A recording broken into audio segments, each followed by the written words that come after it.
Good afternoon, Jessica.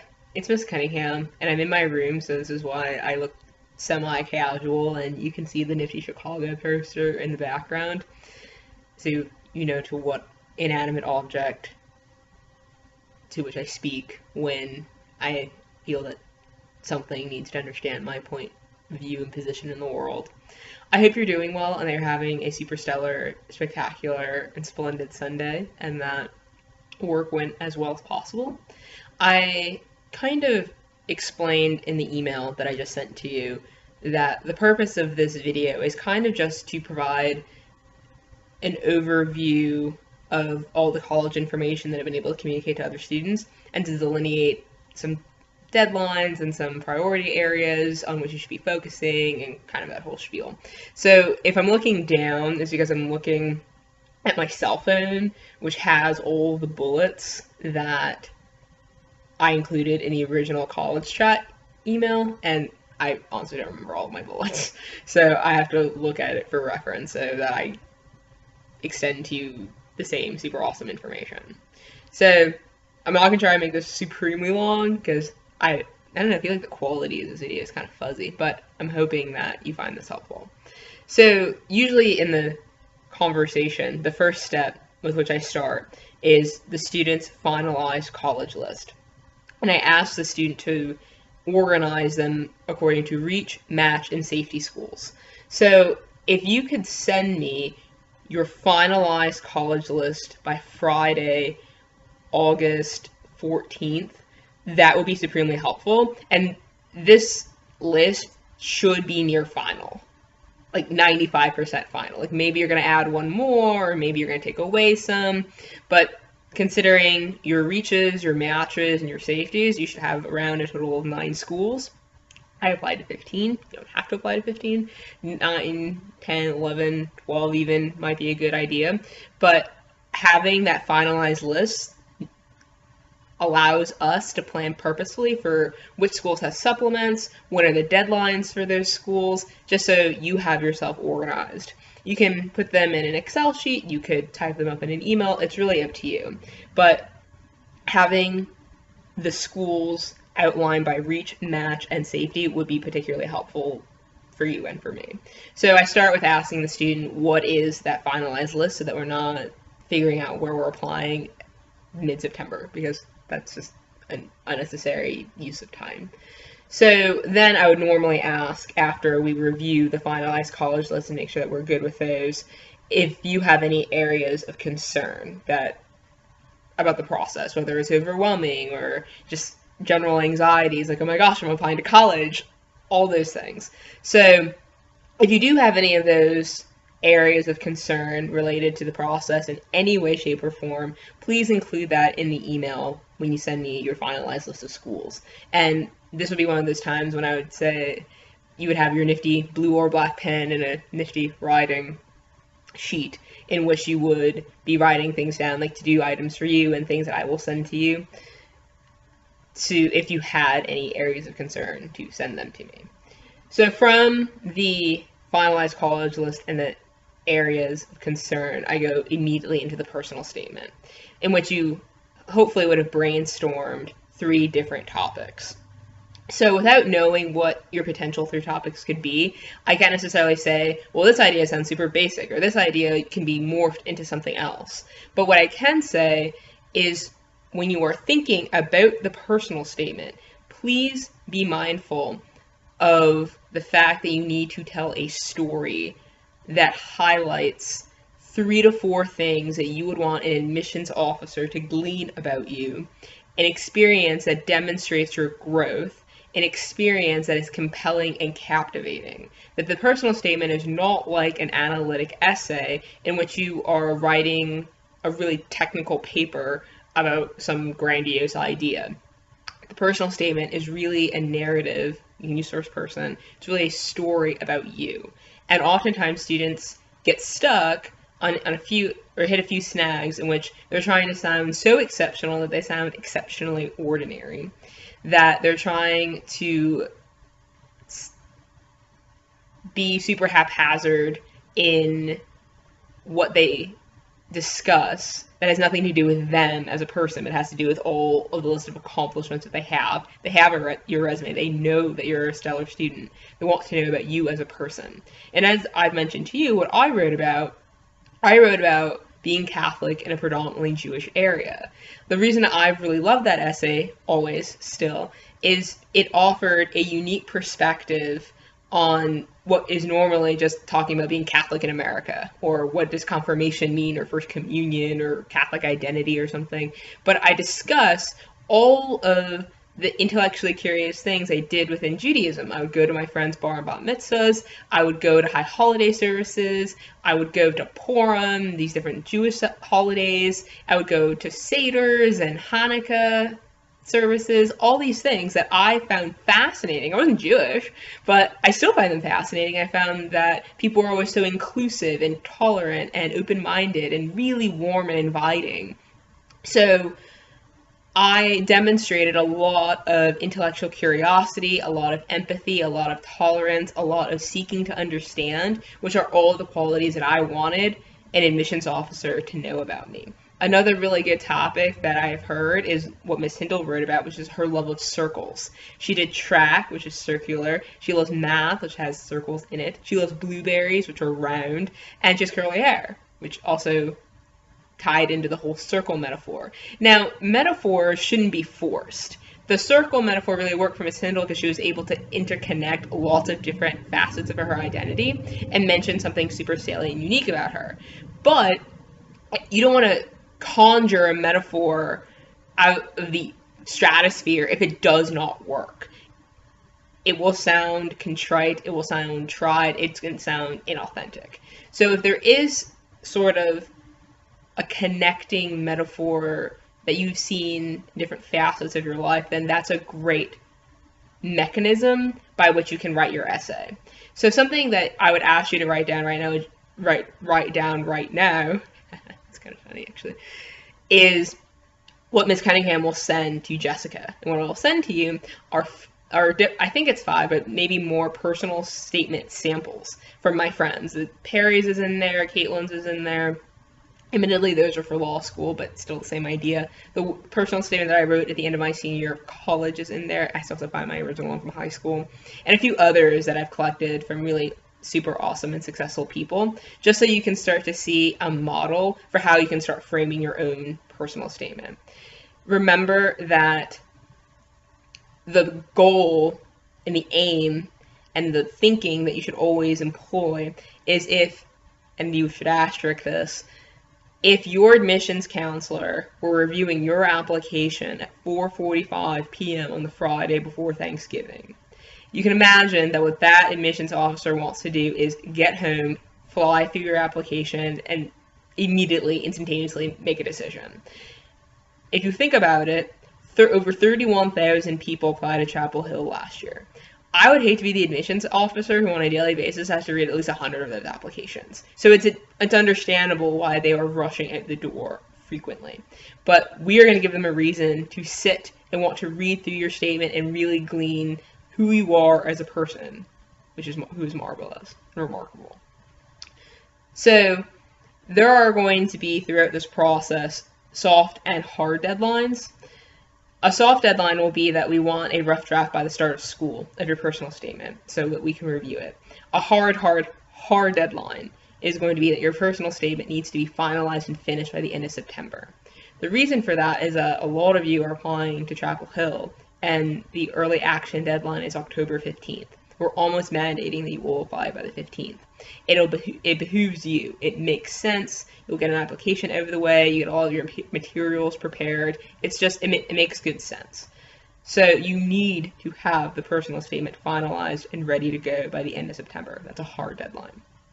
The soft deadline is having that rough draft pretty prepared and pretty ready by the start of school. Now, throughout this process, there are going to be different review points and different feedback loops and things like that. Like, you can send me your personal statement, I'll review it, give you feedback. You'll send it to Mr. Freeman, he'll read it, give you feedback. There'll be other people who read it and give you feedback. But just as a good rule of thumb, it is my approval that you need before you are fully finished. If I've said yes to your academic resume, to your personal statement, to a supplement, then that means that it is ready to be submitted. The reason for that is kind of I act as the gatekeeper, the stopgap. Like, this is actually exceptional and stellar because we have to create and craft as competitive of an application as possible. So that's why I need to review just that one last time before you go off and submit anything. So we'll talk about in more detail at the orientation what what expectations you can expect with feedback, with return times and things like that, but I just wanted to establish that my approval is golden as far as when you can start submitting things immediately.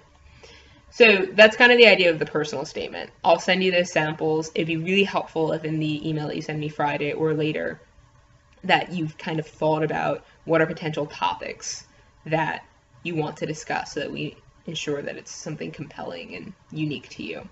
Usually from the personal statement idea, I deviate from the bullets in their order, just depending on the flow of the conversation. Where I've traditionally gone next is the teacher recommendation letters.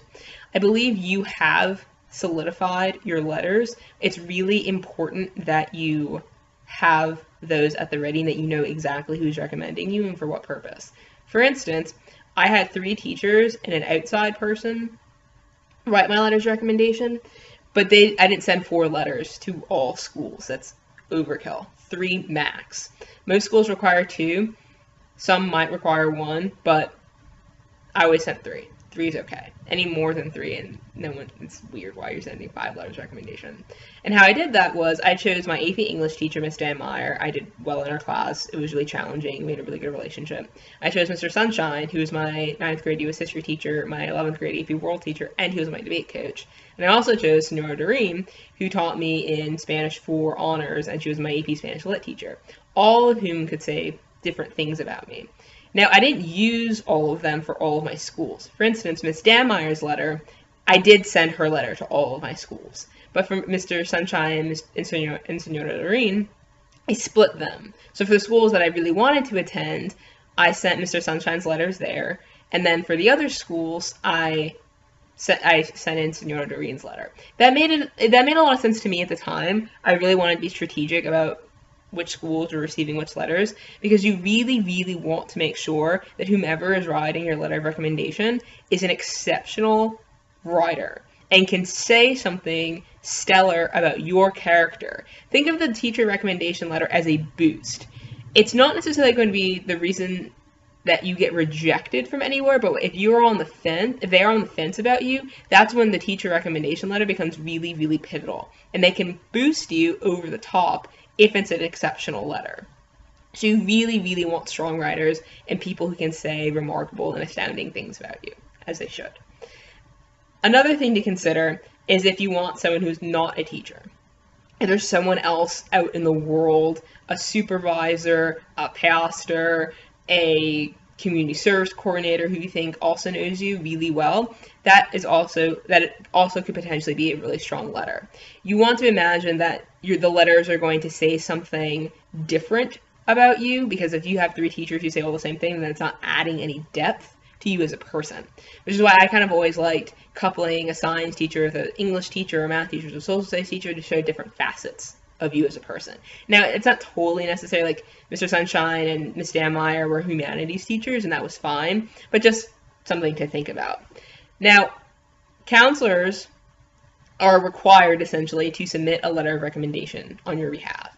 Now, I didn't really know my counselor. I had her for 4 years. I didn't really know her. We had a fine relationship. I don't think she said anything particularly amazing or impressive about me just because I didn't necessarily know her. So I would definitely make it a point this year to stop in on a weekly basis, once a week, for a few minutes of your lunch, and pop in and say hello to your counselor. Just say hi. It takes 2 minutes. Ask how she's doing, what's going on with her week. Just be really super friendly. That will go a long way when she has to sit down and write over 100 of these. And it's like, oh, Jessica, I know she came in on a weekly basis. She checked up on me. That's just, you want someone who has to write a letter to say amazing things about you. Also, I would schedule an appointment with your counselor at the beginning of the year to say, I just want to talk to you about the college application process. I know that you may not necessarily know a whole ton about me. This is what I've done in school. These are my aspirations. This is what motivates and drives me. Just so that she can include that information in her letter for you, unless you already know your counselor, like she's your best friend, and she could already say those things anyway. It's just important that you are proactive in ensuring that all the best tenets of your character, personality, and academic performance are highlighted and pronounced in each component of the college application process. So that's just what I suggest to check in with your counselor on a weekly basis. So we'll hop up to the academic resume. I saw the one that you sent to me, and I provided feedback. A lot of the feedback that I usually give to students is what I said in your particular email.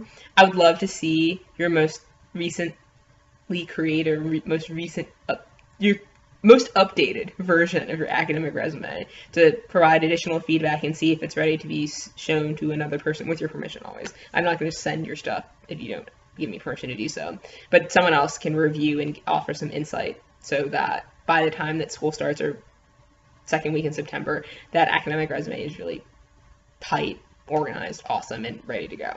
So the bullet here, what you could write down is just send Miss Cunningham your most recent resume that you've created, which would be awesome. So then we're going to talk about standardized tests, which is not necessarily anyone's favorite topic. Now, we had discussed the idea of taking the SAT and ACT, which is fine. You had communicated that you wanted to retake the ACT.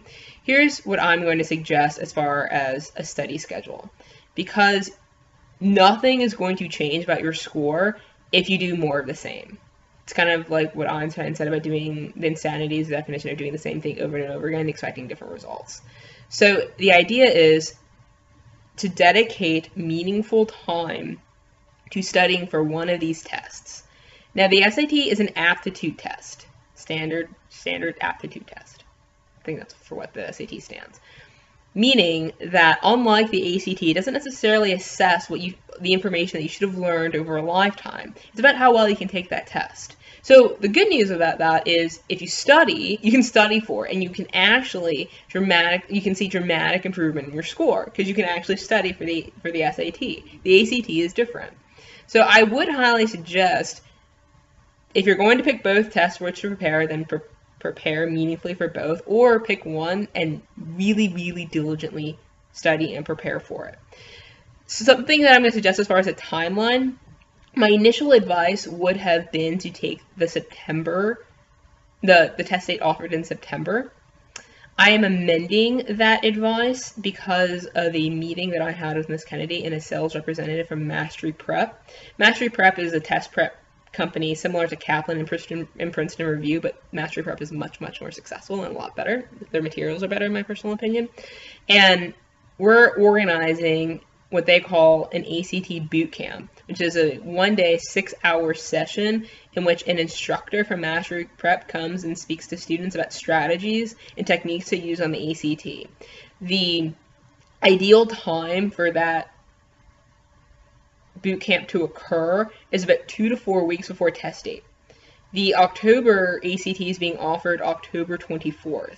So this ACT boot camp is either going to happen on September 23rd, September 26th, or October 7th. One of those dates, not all 3 dates, one of those dates. So I would highly suggest that when we do lock in and finalize that date, that you go to the session and then use that session as a springboard into your last minute preparation for the ACT. Because what I would most highly suggest is creating a study schedule now in which you are preparing on a weekly basis for that October ACT. Now, I am fully aware of your rigorous academic coursework, your extracurricular activities, the extensive number of things that you need to do just as a person, and also trying to have a life as a 17-year-old. All of which are really, really important. They're important to me so that you are a happy, well-rounded, awesome person.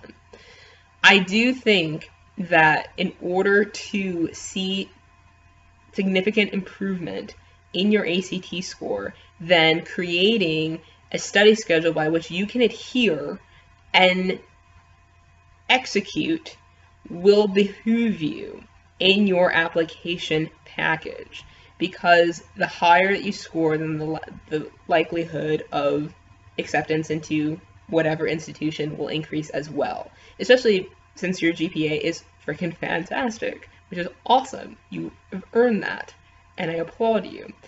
Your ACT should match that. So what I would love to see from you on Friday, this is more of a hard deadline, but I can be flexible on the delivery date should you wish, is a study schedule that you've created for the ACT. I'm going to suggest that you don't necessarily take another standardized test post-October, given school, given classes, given just finalizing a lot of other college applications. I don't think that you will be able to dedicate your most earnest efforts past October, but that's again a conversation, should we need to have it, that we can have.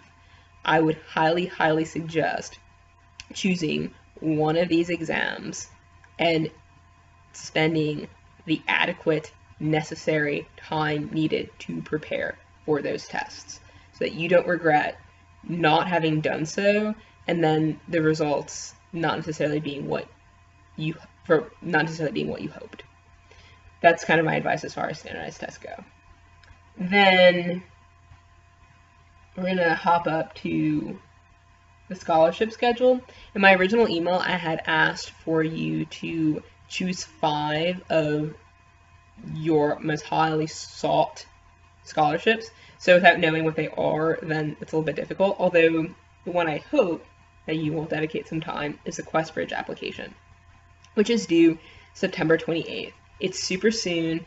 That application is extensive. I'm quite familiar with it since Catherine applied and she was selected as a finalist. And all good things come from QuestBridge finalists, which is awesome. And I love QuestBridge. I think it's the greatest ticket in the market. I think it's fantastic. I cannot speak highly enough of the QuestBridge people. It's an excellent, excellent opportunity for which you are well suited and matched in the lines, which is awesome. So I would highly prioritize that scholarship. There's also the Gates Millennium. You know about the Moorhead Cane for Chapel Hill. You know about the Park for NC State, the Belt for Davidson. You know as well as I do that when it comes to scholarships for which we need student nominations, for which you will interview with the scholarship committee on which I serve, that it is going to be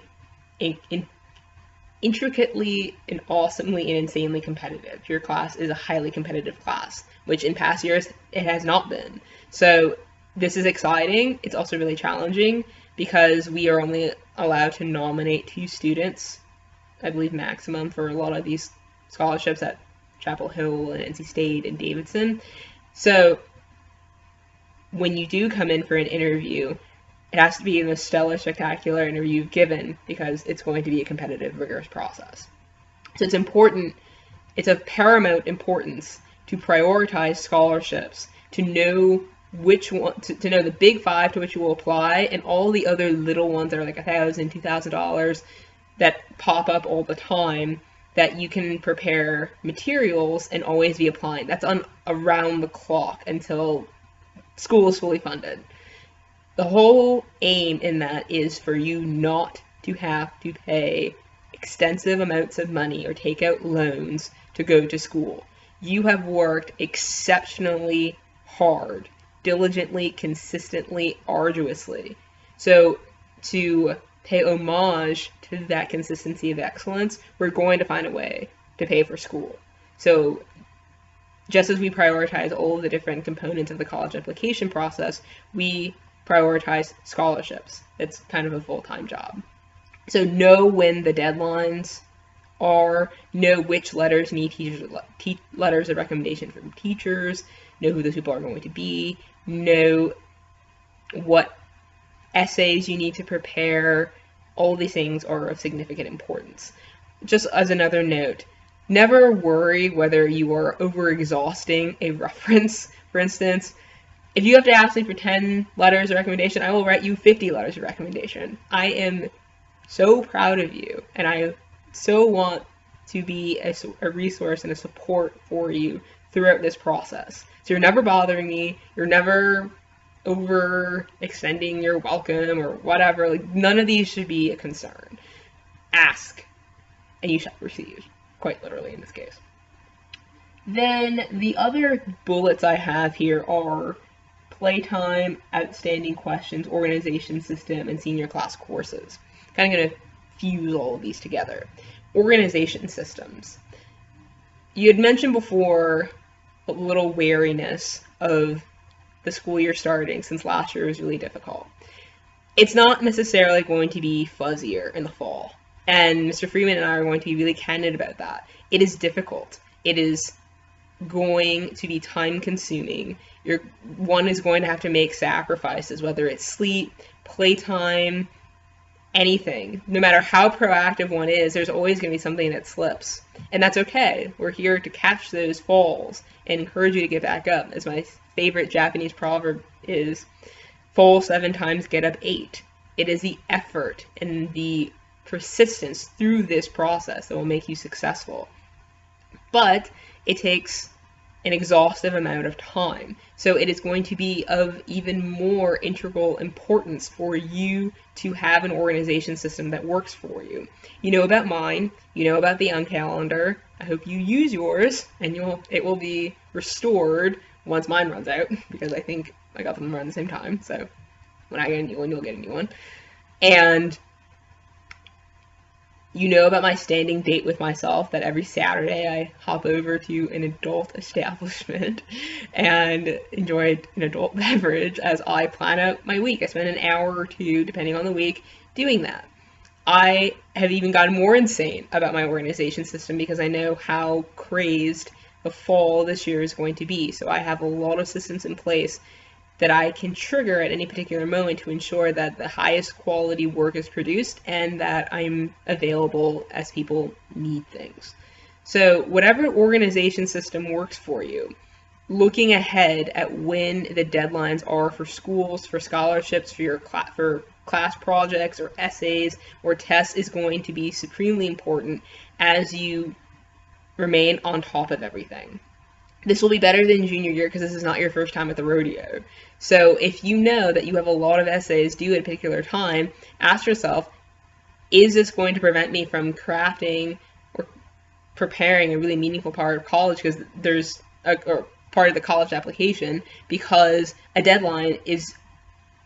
school deadline is right around the same time as when all these essays are due. Asking your teachers for extensions is completely okay. Senior year teachers are especially understanding if you need an extension. Now the graduation project presentations are going to be happening.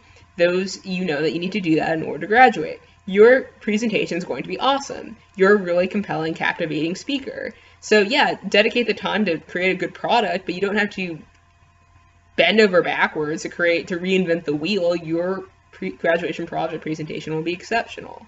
So just be strategic and mindful of the time that certain tasks are going to need so that you do the best job possible. Because as Mr. Freeman and I will explain in the orientation, we are going to have some hard deadlines. There'll be some soft ones, and those are negotiable, but not the hard deadlines, because we have to have the adequate time to provide the necessary feedback for you so that you are producing publication-worthy papers so that you have the best possible college application, which you will. I have the utmost faith and belief in you to get into the most amazing schools. And that's not, your self-worth is not contingent upon those things, but it's going to be an effort. And so to remain organized in this process is the hardest part of the game. If you need help, please let me know. I will always be here to answer questions or to serve as a resource. As you mentioned in your reflection, there is a limitation on what I can do, since you will also have to do it yourself. But you don't have to do it by yourself. You don't need to operate on an island. So you know that with your class courses that you're going to be busy. And if you work on the weekend, that means that your time is even more strained. So make sure that you dedicate time to doing the things that have to get done. put in playtime. You know, I do. I set up when I'm going to go on a wine dinner or when I'm going to go out for a beer with friends or whatever. I put in the playtime, or when I want to walk around Freedom Park or spinning. I write it down so that it gets done. I prioritize phone calls with certain people so that I can actually call them. These things are really important so that you also remember that you have a life to live and that you don't drive yourself completely crazy. This will be a trial and error run until we get really good at it, but it's important to prioritize those things. And so the last part will be the outstanding questions, but you can include any questions that you have in the email that I hope to see from you on Friday. So the email should include, either by Friday or another day, your finalized list of schools. Also let me know which ones have supplements so that you know how many supplemental essays you need to be writing. Your finalized list of teacher recommendation people, your top 5 scholarships, and your most recent academic resume. If you have any questions, my dear, about any of this, if you are anxious, if you are overwhelmed, if you don't know where to start, I am here. I remember this process vividly. It is difficult and it is not fun.